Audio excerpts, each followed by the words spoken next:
Bismillahirrahmanirrahim. Alhamdulillah wassalatu wassalamu ala Rasulillah sayyidina Muhammad ibn Abdullah wa ala alihi wa sahbihi man wala wa ba'du. Ikhwani mustami'in mustami'at, rahmani Allah wa iyyakum. Para saudara-saudaraku, para pendengar, para pemirsa dimanapun Anda berada, yang semoga kita semua selalu dirahmati dan disayang oleh Allah Subhanahu wa taala, terkhusus di bulan yang penuh dengan rahmat barakah di bulan Ramadan ini. Serta tentunya semoga semua amal baik, amal bakti, amal soleh, amal taat, amal ibadat yang kita kerjakan selama Ramadan diterima oleh Allah Subhanahu wa taala serta dilipat gandakan pahalanya. Amin amin ya rabbal alamin. Termasuk syarat diterimanya amal ibadat yang kita kerjakan, baik itu di bulan Ramadan atau di luar Ramadan, adalah kita itu harus perhatikan makanan yang kita makan. Jangan sampai kita itu mengkonsumsi makanan yang syubhat, apalagi haram, karena ini berdampak kepada diterima atau tidak diterimanya amal yang kita kerjakan. Hal ini pernah dipesankan Nabi SAW kepada salah seorang sahabat beliau secara khusus, dan kepada kita semua sebagai umatnya. Nabi SAW berkata, ya Sa'adu atib mat'amak takun mustajabad da'wah walladzi nafsu Muhammadin biyadihi innal 'abda yaqdhifu luqmatal haram fi jawfihi ma yutaqabbalu minhu 'amal 40 yawman. Wahai Sa'ad, perbaikilah makananmu, janganlah engkau itu makan makanan yang subhat atau yang haram, maka pastinya doa-doa kamu akan diterima oleh Allah Subhanahu wa taala. Maka termasuk syarat dari diterimanya doa dan ibadat-ibadat yang lain adalah memakan makanan yang halal, bukan makanan yang subhat apalagi haram. Kemudian lanjut Nabi SAW, walladzi nafsu Muhammadin biyadihi, demi azat, demi Allah yang nyawa dan raga Muhammad berada di dalam kekuasaan dan genggamannya, apabila ada seorang hamba, ingat di sini Nabi SAW sampai bersumpah, demi Allah, apabila ada seorang hamba yang dia itu berani masukkan sesuap saja makanan yang tidak halal ia makan, makanan yang haram, maka amalnya selama 40 hari tidak akan diterima oleh Allah Subhanahu wa taala.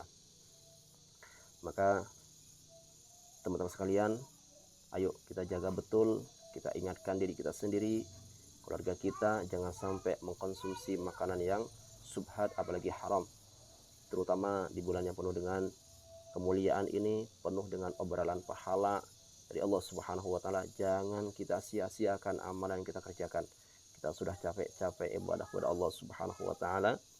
Kita sudah susah payah melakukan ketaatan kepada Allah Subhanahu wa taala, akan tetapi mendapatkan hasil yang tidak baik, ditolak oleh Allah Subhanahu wa taala dikarenakan keteledoran kita kepada sesuatu yang kita makan dari hasil yang haram, atau sesuatu itu adalah haram. Baik, dan dampak buruk dari memakan yang haram itu bukan hanya kepada diterima atau tidak diterimanya amal baik yang kita kerjakan, akan tetapi juga berdampak kepada aktivitas rutinitas per hari yang kita kerjakan, karena sesuatu yang baik akan melahirkan yang baik pula, sebaliknya sesuatu yang buruk akan mengeluarkan keburukan pula. Hal ini juga dipesankan oleh salah seorang sahabat Nabi SAW, yaitu Sayyidina Sahal. Beliau mengatakan, man akala al-haram asad jawarihuh sya'a am aba. Orang yang memakan perkara yang haram, maka anggota badannya, entah itu matanya, telinga, mulutnya, kaki, tangannya, akan berpotensi lebih condong kepada yang haram-haram, atau lebih condong untuk melakukan maksiat kepada Allah Subhanahu wa taala, suka atau tidak suka, mau atau tidak mau.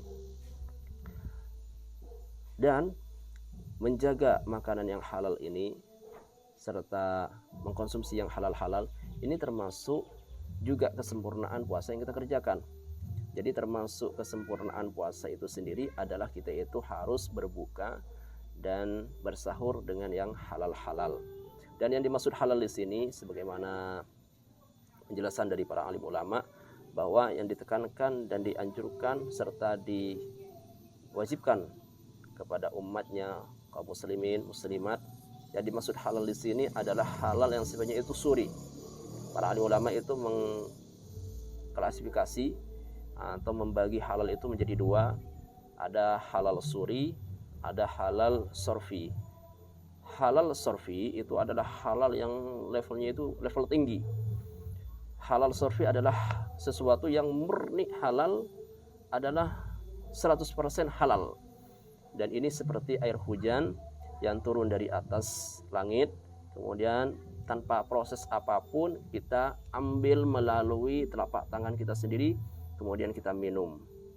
Atau seperti air sungai yang mengalir dari sumbernya, kemudian kita ambil melalui telapak tangan kita sendiri tanpa melalui apa-apa, kemudian kita minum. Itulah halal sarfi yang betul-betul murni halal.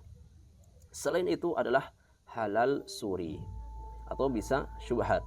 Halal suri itu adalah halal yang tidak diketahui asal usulnya.